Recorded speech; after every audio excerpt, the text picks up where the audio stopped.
시대의 소망 제18장 그는 흥하여야 하리라. 누가 한 말이죠? 침례 요한이 예수님에 대하여 한 말입니다. 요한복음 3장 22절로 36절에 있는 말씀 본문으로 해서 함께 말씀을 나누겠습니다. 이후에 예수께서 제자들과 유대 땅으로 가서 거기 함께 유하시며 침례를 주시더라. 유대 땅이라고 하는 곳이 어딘가 하면 여기 지금 이스라엘 땅이죠. 여기 지중해고 여기 이제 사해 바다가 있고 요단강이 이렇게 있고 갈릴리 호수가 있고 대개 이 이스라엘을 세 부분으로 나눕니다. 이 중간쯤을 사마리아라고 하고 이 윗부분을 이제 갈릴리, 여기 이제 갈릴리 호수 하죠. 갈릴리. 이 갈릴리 호수가 여기 있죠. 이 예루살렘을 중심으로 한 이 밑부분이 유대입니다. 지금 예수님께서 하시는 지금 요 배경은 이 유대 지방에서 이제 하신 일입니다. 여기 보면 함께 유하시며 제자들과 유하시는 것이죠. 침례를 주시더라 그랬는데 먼저 함께 유하시며 이 말을 가지고 잠깐 생각해 보겠습니다. 예수님의 이름이 여러 가지가 많이 있습니다. 많이 있는데 이 함께 유하시며라는 말과 같이 생각나는 예수님의 다른 이름이 무엇입니까? 임마누엘은 마태복음 1장 23절 하나님이 우리와 함께 하신다는 뜻입니다. 예수님은 사람과 함께 거하시고 유하시기 위해서 이 땅에 오셨고 또 예수님은 사람과 함께 거하시기를 즐겨하시고 좋아하십니다. 예수님은 그래서 늘 제자들과 함께 유하셨고 또 예수님은 자기를 찾는 죄인들과 함께 유하셨습니다. 누가복음 19장 5절 삭개오 이야기입니다. 삭개오가 이제 예수님을 좀 보고 싶어서 뽕나무 위로 올라가서 지나가는 예수님을 보러 올라갔습니다. 삭개오의 마음에는 늘 그 세리로서 부당한 세금을 취하는 그 죄책감에 늘 마음이 무거워 있었습니다. 그런데 여기 보면 5절에 예수께서 그곳에 이르사 우러러 보시고 이르시되 삭개오야 속히 내려오라. 내가 오늘 네 집에 유하여야 하겠다 하시니 삭개오는 그 당시 본인도 그렇게 생각하고 남도 그렇게 비난하는 세리 죄인이었습니다. 그 당시 유대 랍비들이나 제사장들이나 이 관원들은 세리 근처 가기도 싫어했습니다. 그런데 예수님께서는 그 모든 사람들이 배척하고 싫어하는 세리 삭개오를 향해서 내려오라. 내가 오늘 네 집에 유하겠다. 오늘도 예수님께서는 죄인을 사랑하십니다. 우리 마음속에 어떤 양심의 죄책감이 있을 때 언제라도 주님을 초청하시기를 바랍니다. 주님은 언제나 죄인을 사랑하시고 또 죄인들과 함께 거하시기를 즐겨하십니다. 그것은 죄를 방치하시고자 하시는 것이 아니라 죄인을 만나서 죄를 용서하시고 죄를 해결해 주시기 위해서 주님은 죄인들과 함께 유하십니다. 마태복음 21장 17절에 보면 그들을 떠나 성 밖으로 베다니에 가서 거기서 유하시니라. 베다니에 누가 있었습니까? 베다니에 누구 집에 자주 가셨습니까? 마르다와 마리아 그리고 그 오라버니 나사로 그 세 형제들이 부모 없이 고독하게 쓸쓸하게 살아가는 그 형제들을 예수님께서 자주 찾아가서 거기서 편히 쉬고 대화를 나누시고 또 배고프시면 빵도 한 조각 얻어 먹으시고 놔두시고 거기서 이제 유하시는 장면입니다. 예수님은 고독한 자들과 함께 하십니다. 여러분 마음에 고독감을 느끼시면 주님을 초청하시기 바랍니다. 주님은 고독하고 외로운 자와 함께 하시면서 그들의 마음에 만족과 행복을 가져다 주십니다. 또 예수님은 낙심한 자와 함께 유하신다고 했습니다. 누가복음 24장 29절의 말씀부터 보실까요? 저희가 강권하여 가로되 우리와 함께 유하사이다. 때가 저물어 가고 날이 이미 기울었나이다 하니 이에 저희와 함께 유하로 들어가시니라. 여기 유하다는 말이 지금 연속해서 나왔습니다. 여기는 어느 집인가요? 엠마오로 가던 두 제자를 예수님께서 길에서 만나셨고 한참 대화를 나누었지만 그들은 예수님을 알아보지 못했습니다. 그들의 마음에 실망이 있었습니다. 그렇게 존경하고 따르던 예수께서 돌아가신 것입니다. 그런데 이 사람들은 부활한 줄도 모르고 아주 절망 가운데 빠져서 엠마오로 가고 있었는데 그 절망하고 낙심한 제자들에게 주님이 나타나셔서 또 그들과 잠시 유하시는 모습을 봅니다. 우리 예수 그리스도는 정말 가난하고 죄 많고 고독하고 절망 가운데 빠진 인간들과 함께 유하시면서 그 모든 문제를 해결하시고 희망을 주시고 용기를 주시는 분이 바로 예수 그리스도이십니다. 우리 마음속에 우리 주 예수 그리스도를 항상 모시고 만족하고 행복스러운 삶을 사시기를 바랍니다.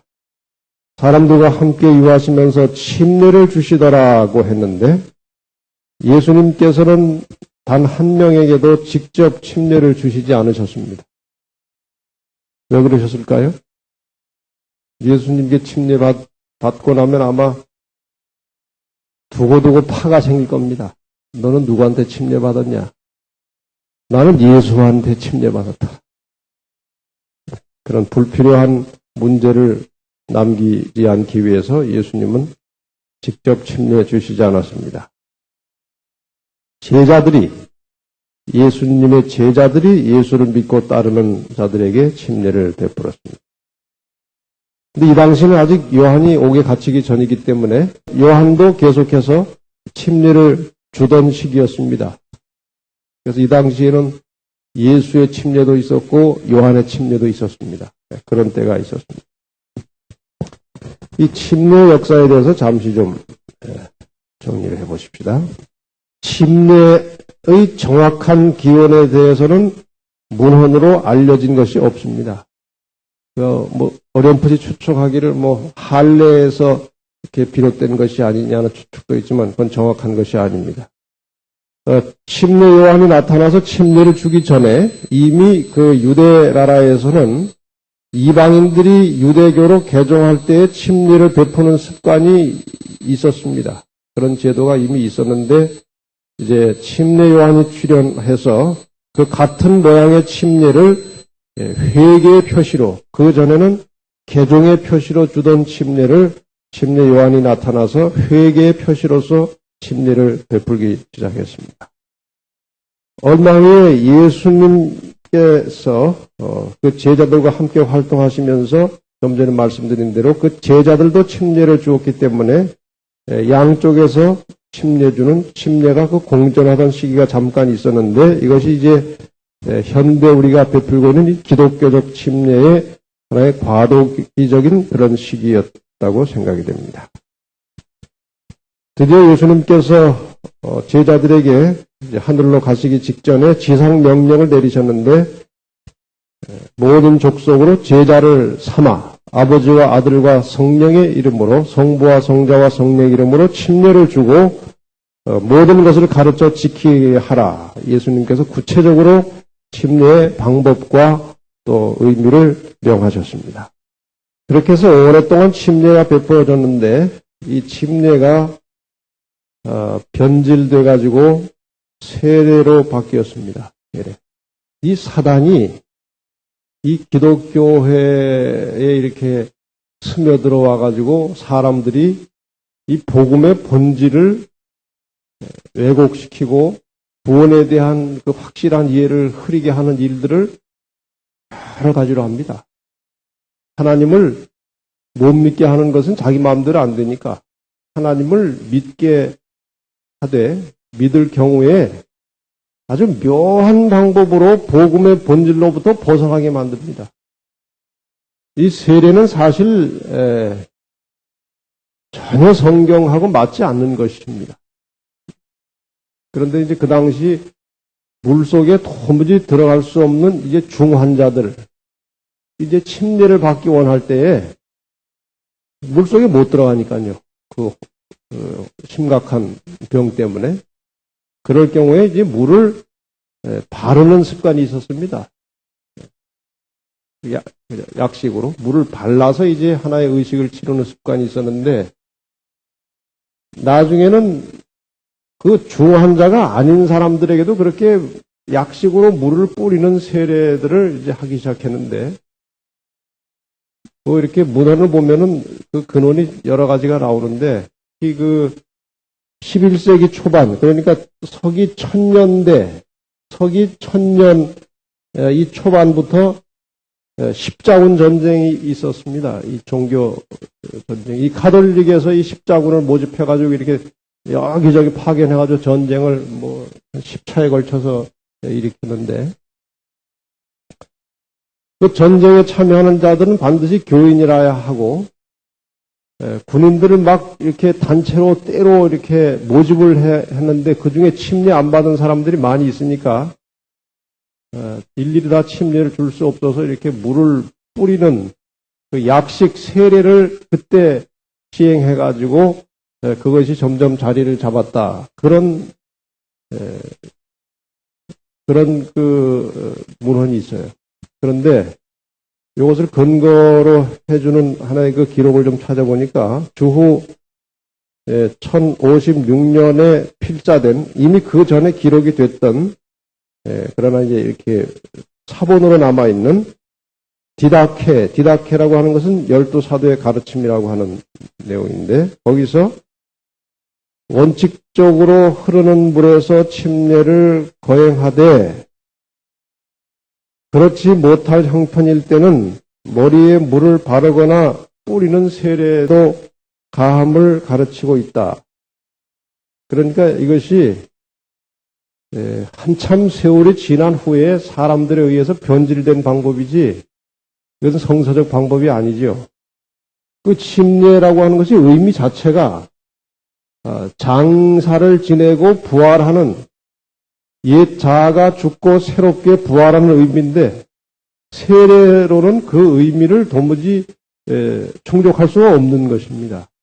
세례라고 하는 방법을 교회 안으로 끌어들여와서 또 이 복음의 이 거듭남의 본질을 또 이렇게 왜곡시키는 이런 일들을 했습니다. 이 외에도 뭐 사단이 이렇게 변질시키고 바꾸는 일들이 허다하지만 우리가 뭐 일일이 지금 다 그거 거론할 수는 없고 어쨌든 사단은 이런 방법으로 이 기독교인이 되는 아주 중요한 의식 하나를 또 이렇게 이상한 방법으로 바꿔놨습니다. 이 예수님께서 점점 이제 사람들의 인정을 얻으시고 인기를 얻으시고 그 가르침이 점점 널리 퍼져 나갔을 때에 요한의 제자들이 상당히 기분이 안 좋았습니다. 그래가지고 제자들이 이제 요한에게 와가지고 한 말이 요한복음 3장 26절인데 라삐요 선생님과 함께 요단강 저편에 있던 자 곧 선생님이 증거하시던 자가 침례를 주매 사람이 다 그에게로 가더이다. 이게 지금 기분 좋아서 하는 말입니까? 기분 나빠서 하는 말입니까? 이게 기분 나쁜 거예요. 지금 자기 그 선생이, 자기 주인이 상당한 그 인기를 얻고 사람들에게 인정을 받고 이렇게 침례를 주고 굉장한 이제 세력이 확장이 됐는데, 그 예수라는 자가 나타나더니 사람들이 다 그리로 몰려간단 말이에요. 그러니까 제자들이 아주 기분 나빠가지고 이거 이렇게 해서 되겠습니까? 이거 뭔가 우리도 좀 조치를 취해야 되지 않겠습니까? 그 뜻입니다. 이것이. 사실 이 시대의 소망에 보면은 이것은 침례 요한을 사단이 시험하는 것이라고 되어 있습니다. 그 제자들의 말을 통해서 불쾌하게 만들고 요한과 예수님의 관계를 깨뜨리고 요한으로 하여금 예수님의 사업을 방해하도록 하기 위해서 사단이 제자를 통해서 요한을 시험했다. 근데 사실 그 당시 아직도 요한은 상당한 영향력을 가지고 있었기 때문에 마음을 먹고 예수님의 하는 일을 방해하려면 할 수도 있었습니다. 그런데 요한은 그 긴 대답 중에 핵심 두 절만 우선 좀 취해 보십시다. 요한의 대답이 이거였습니다.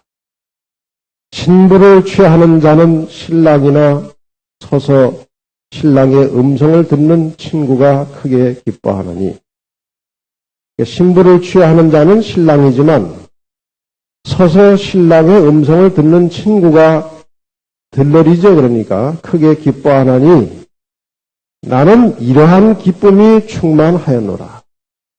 들러리 기쁨이 충만하다 그 말입니다. 신부는 신랑이 취해가지만 그 신부를 취해가는 신랑의 모습을 볼 때에 들러리가 얼마나 기뻐하느냐 이것입니다. 나는 그 들러리 기쁨이 충만히 있다. 그 다음에 한 말이 무엇입니까? 그는 흥하여야 하겠고 나는 쇠하여야 하리라. 사람이 이렇게 되기가 결코 쉽지 않은 것입니다. 자기가 한참 인기를 얻고 잘 돼 나가고 많은 사람의 지지를 얻어가고 있는데 제3자가 나타나서 그 인기와 지지와 영향력을 다 거두어서 뺏어갈 때에 이 요한과 같은 말을 하기가 결코 쉬운 것이 아닙니다. 제가 지금 뭐 이렇게 사람이 살다 보면은 후회하는 일들이 종종 있습니다. 어떤 사람은 자주 하기도 하고 어떤 사람은 가끔 하기도 하는데 지나간 일 가운데 하나 참 오랫동안 후회스러운 일이 하나 있는데 신학과 2학년 때 이제 학교에서 이제 학생회 선거를 합니다. 이제 회장은 3학년에서 뽑고 부회장은 2학년에서 뽑아요. 2학년 이제 우리 클래스에서 뭐 농과도 있고 그 당시에 뭐 영문과도 있고 이런 몇 과가 있었는데 우리 신학과에서 뭐 그 당시 되게 신학과에서 나가면 뭐 거의 되던 그런 시절입니다. 지금은 잘 안 되지만 근데 신학과 2학년 교실에서 그럼 우리 신학과 누가 부회장을 할 것이냐 한번 후보를 우리 뽑자. 그래가지고 회의를 했는데 이제 저를 뽑았어요. 제가 이제 후보가 된 거예요. 근데 사실 저는 대중 앞에서 뭘 잘 하는 사람이 아닙니다. 잘 못하는 사람이에요. 지금은 이제 또 하다 보니까 조금 이제 훈련이 돼서 이렇게 나와서 하지, 이 대중 앞에서 뭘 하는 사람이 못 돼요.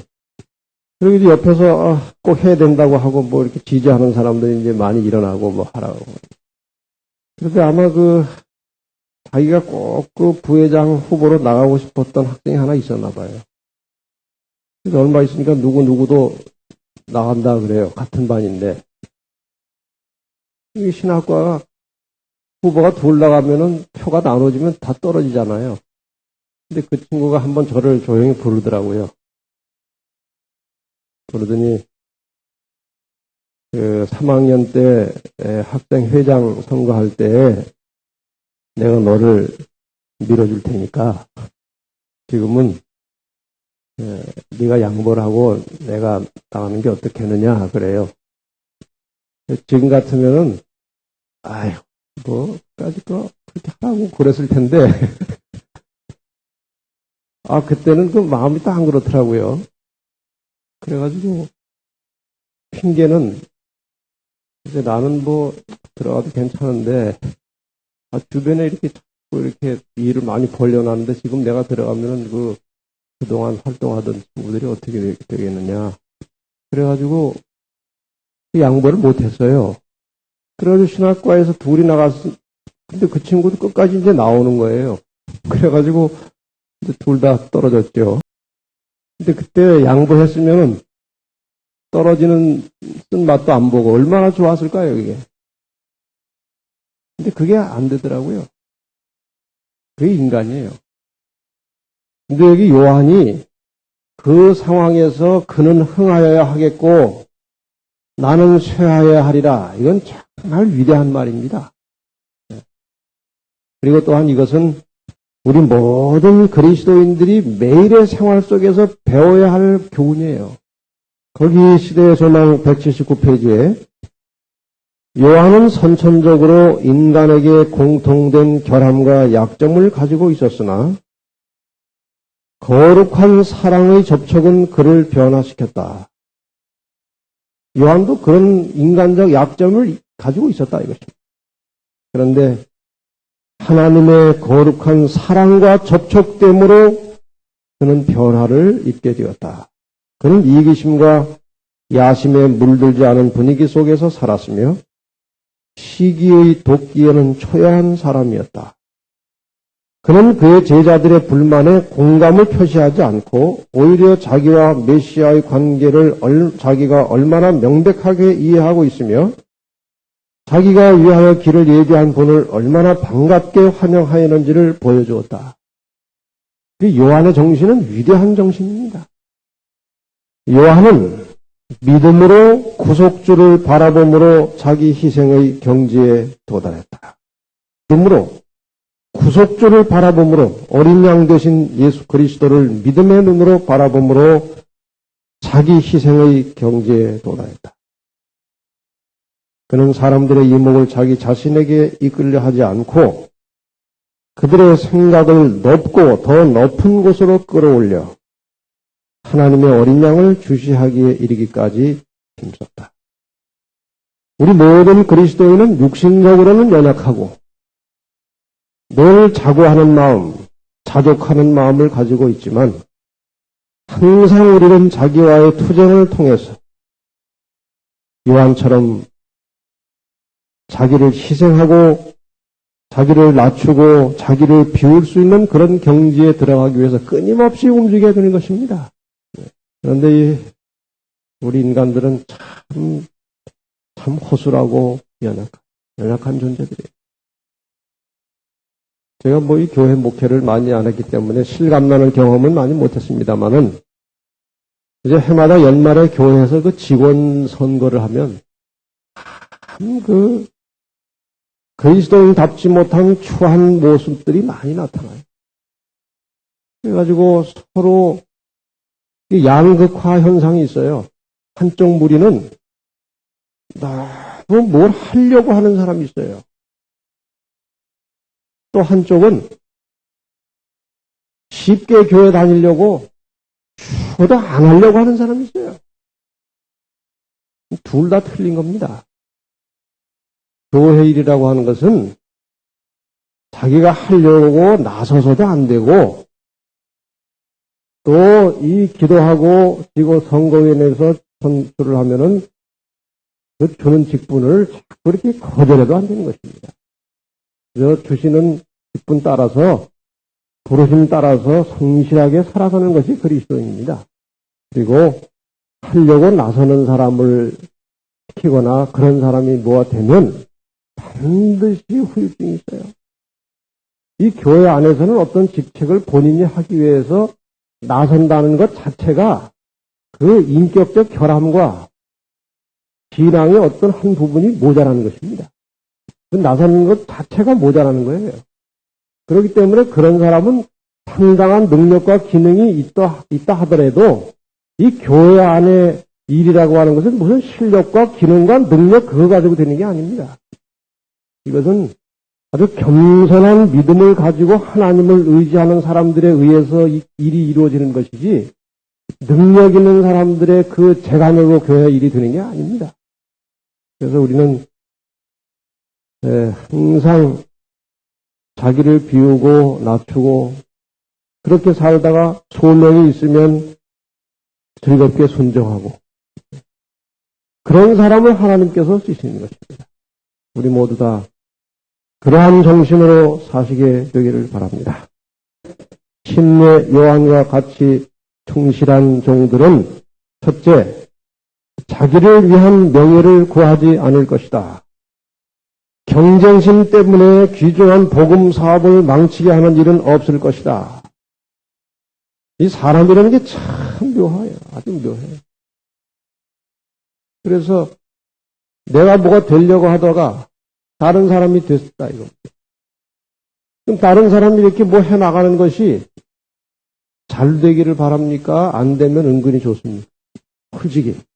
교회 일인데, 하나님의 일인데도 내가 하려고 하다가 안 됐는데 다른 사람이 이제 그걸 맡아가지고 해나가는데 상당히 잘하고 교인들이 좋아한단 말이에요. 그럼 은근히 배가 아파요. 아, 저 사람 내년에 또 하겠구나. 그리고 안 되면 하나님의 사업이 안 되고 있는데도 속으로 은근히 좋은 겁니다. 내가 해야 될 걸 네가 하니까 그게 잘 될 리가 있네. 침례 요한과 같은 충실한 종들은 경쟁심 때문에 귀중한 복음 사업을 망치게 하지 않는다. 시기하고 질투하지 않는다 이것입니다. 그들은 예수를 높일 것이며 인류도 그와 더불어 높임을 받을 것이다. 침례 요한은 제자들이 그렇게 말할 때에 예수님에 대해서 확신에 찬 권고를 또 귀중한 교훈, 영원히 남을 수 있는 귀중한 교훈의 말씀을 했습니다. 31절부터 36절을 보면 침례 요한이 예수님에 대하여 증언한 말씀들인데 이것은 성령의 역사가 아니면 이런 말을 할 수 없습니다. 시대소망이 그렇게 말하고 있어요. 자기를 비워서 성령이 그의 심령 속에 역사했기 때문에 이러한 말을 하다 그랬습니다. 위로부터 오시는 이는 만물 위에 계시고 땅에서 난 이는 땅에 속하여 땅에 속한 것을 말하느니라. 시간이 없어 설명 없이 그냥 읽기만 하겠습니다. 하늘에서 오시는 이는 만물 위에 계시나니 그가 그 보고 들은 것을 증거하되 그의 증거를 받는 이가 없도다. 예수님께서는 하늘이 어떤 것이고 하나님이 어떤 분이심을 직접 보신 분이고 그 자신이 하나님이시기 때문에 그분께서 모든 하늘의 영에 속한 사물들에 대하여 증언을 하셨지만 그것을 받는 사람들이 별로 없었습니다. 그러나 그의 증거를 받는 이는 하나님을 참되시다 하여 인쳤느니라. 인쳤다고 하는 것은 하나님을 진심으로 믿고 인정하고 받아들였다. 그런 뜻으로 해석이 됩니다. 하나님의 보내시는 이는 하나님의 말씀을 하나니 이는 하나님이 성령을 한량없이 주심이니라. 아버지께서 아들을 사랑하사 만물을 다 그 손에 주셨으니 아들을 믿는 자는 영생이 있고 아들을 순종치 아니하는 자는 영생을 보지 못하고 도리어 하나님의 진노가 그 위에 머물러 있느니라. 이 짤막한 말씀 속에 엄청난 보화와 진리가 다 들어 있습니다. 자기를 비울 때에 성령께서 역사하셨고 그 성령께서 그 입술을 통해서 이와 같이 귀중한 말씀들을 하도록 하신 것입니다. 기도서상 180페이지, 181페이지에 보면 그리스도를 따르는 자들도 역시 그렇다. 즐겨 자아를 비울 때에만 우리는 하늘의 빛을 받을 수가 있다. 우리가 만일 우리의 모든 생각을 사로잡아 그리스도께 복종시키기로 동의하지 않은 한 우리는 하나님의 품성을 식별할 수도 없고 믿음으로 그리스도를 받아들일 수도 없다. 이렇게 행하는 모든 사람에게 다시 말하면 자기를 즐겨 비우는 사람들에게 성령이 한량없이 주어진다. 마음의 모든 자만과 시기와 질투와 이기심을 다 버리고 겸손한 마음으로 자기를 비울 때에 성령께서 우리의 심령에 역사하시게 될 것이고 그렇게 될 때에 우리의 입술에서 나오는 모든 말들이 다른 사람들에게 희망이 되고 용기가 되고 생수가 되는 것입니다. 성령의 역사하시는 통로들이 되십시다. 그러나 이러한 예수님의 그 영향력이 확대되고 그 큰 능력으로 많은 군중들을 이끌고 갈 때에 침례 요한은 이렇게 겸손한 반응을 보였지만 제사장과 랍비들은 오늘날 우리와 같은 반응을 보이게 됩니다. 사실 요한의 그 영향력에 대해서도 유대 지도자들은 심히 질투하고 시기했습니다. 그런데 요한보다 더 큰 능력을 가지고 군중들을 이끄시는 예수 그리스도에 대하여 또 그분의 그 성공적인 사업에 대한 이야기가 예루살렘의 정부 당국자들에게 보고가 되었을 때 그들은 요한과 같이 겸손한 반응을 보이지 않았고 어떻게 해서라도 신속히 그 예수의 사업을 끝장내기 위해서 비밀리에 어떤 다짐을 하고 결의를 하게 되었습니다. 결국 예수를 죽이고자 한 것입니다. 어떻게 해서라도 빠른 시일 내로 예수를 죽이고자 한 것입니다. 근데 이러한 그 유대 관원들, 제사장들, 랍비들, 이 당국자들의 그러한 태도에 대해서 예수님께서 보여주신 모습이 오늘날 우리에게 또 중요한 교훈을 주고 있습니다. 예수님은 본인이 반드시 하실 일을 하셨던 것이고 또 옳은 일을 하셨고 소신을 가지고 일을 하셨지만 당국자들이 그렇게 불만을 가지고 시기와 질투로 이제 투쟁하기 위해서 나섰을 때에 예수님은 대항해서 맞서 싸우지 않으시고 그러한 오해나 충돌을 일으키는 모든 사태를 피하기를 원하셨으므로 조용히 당신의 사업을 중지하시고 갈릴리로 물러가셨다. 어떤 사람은 이렇게 옳은 일을 할 때 뭐 이렇게 저항이 있으면 그냥 이게 옳은 것이기 때문에 죽을 힘을 다해서 추진하는 사람들이 있어요. 예수님은 일단 물러가셨습니다. 하시고자 하는 일을 포기하신 게 아닙니다. 그 옳은 일, 그분의 사명을 완수하는 일을 포기하신 것이 아니고 너무 충돌이 크면 오히려 사업에 방해가 오기 때문에 잠시 그 충돌이 가라앉을 때까지 그 감정이 사라질 때까지 피하셨습니다. 우리가 교회 안에서 사업을 할 때에도 혹시 충돌이나 오해가 생길 일이 발생하면 잠시 피하는 것이 지혜로운 방법입니다. 그렇죠? 지금 내가 옳은 주장을 하는데 저쪽에서 이렇게 감정을 가지고 이렇게 탁 대항을 하면 이 옳다는 생각 때문에 아니 옳은 일을 하는데 왜 방해하느냐고 또 같이 감정을 가지고 맞서면 이것도 안 되고 저것도 안 되는 것입니다. 교회에서 일을 하다가 그런 분위기가 발생이 되면 잠시 피해서 좀 가라앉혀서 서로 이성을 되찾고 감정을 가라앉힌 후에 다시 기도하고 성경으로 한 마음이 되어서 또 사업을 해나가는 것이 예수 그리스도의 방법이셨습니다. 그러나 예수님께서 정해진 때에 할 일은 반드시 하셨습니다. 그 방해 때문에 일을 포기하신 것이 아니고 때가 되면 반드시 일어나셔서 하셔야 될 사명이나 그분의 할 모든 책임을 끝까지 완수하셨습니다. 시대소망 181페이지에 우리도 진리에 충성해야 하는 한편 불화와 오해로 이끌 수 있는 모든 것을 피하려고 힘써야 한다.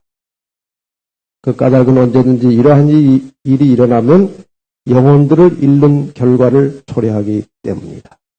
이 교회 안에 분열과 분쟁이 있으면 이 큰 교회라도 교인들이 와서 몇 번만 와보면 분위기를 가지고 벌써 감지합니다. 이 교회가 어떤 교회인지 이 사람이 영물이라 다 그 느낌이나 분위기가 있어요. 이 교회 안에 어떤 대립과 충돌과 분열이 일어나면 절대로 교회는 성장하지 않습니다. 그냥 오래 묵은 교인들만 할 수 없이 그냥 거기 안 가면 딴 데 어디 갈 만한 데가 마땅치 않기 때문에 그냥 거기 계속 나오죠. 새신자들이 그러한 분열과 충돌이 있는 교회는 가서 보면 느낌으로 오기 때문에 그 교회 가지 않습니다. 언제나 우리는 겸손한 마음으로 자기를 비우고 교회의 화합과 연합과 아름다운 성령의 역사가 있는 분위기를 만들기 위해서 최대한 자아가 죽고 그리스도를 높이는 정신을 가지고 가시기를 바랍니다.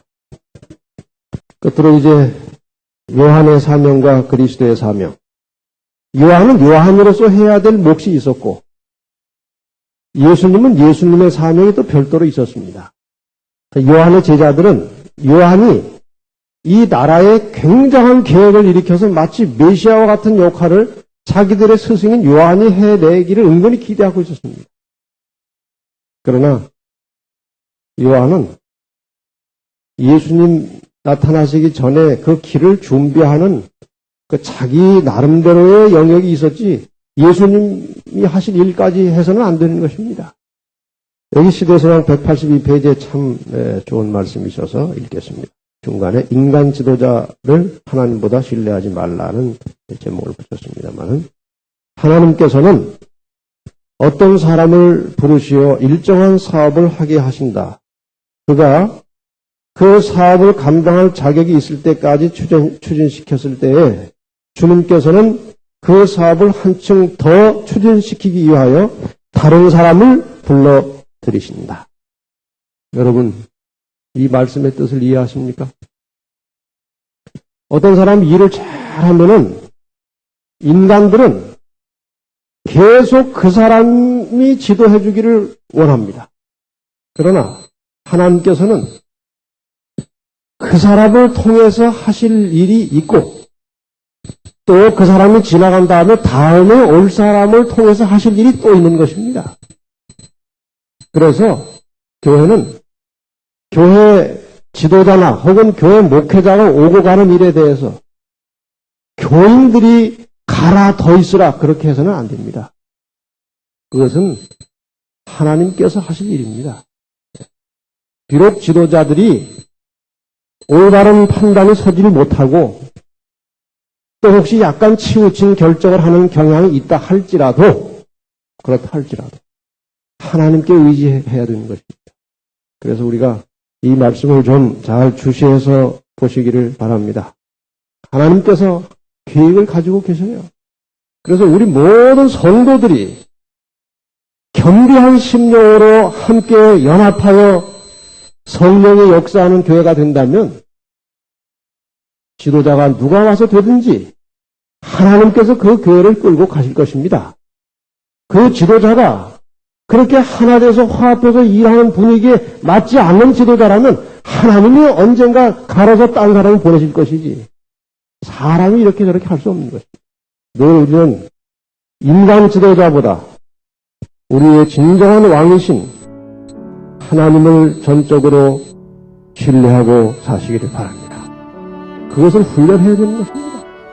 인간적으로 사람의 마음으로는 그렇지 않다 할지라도 이 원칙에 의지해서 항상 우리는 하나님을 의지하며 살아가시기를 바랍니다. 이 마지막 부분에 주님께서는 때때로 상이한 대리자들을 들여오시는데 그들을 통하여 하나님의 목적은 가장 잘 성취될 수가 있는 것이다.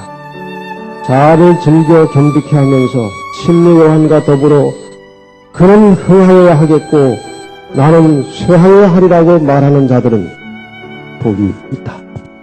아무쪼록 요한처럼 우리는 우리 동료 인간을 향하여 혹은 예수 그리스도를 향하여 그는 흥하여야 하겠고 나는 쇠하여야 하리라고 하는 이 믿음의 고백을 할 수 있는 준비된 영혼들이 되시기를 바랍니다.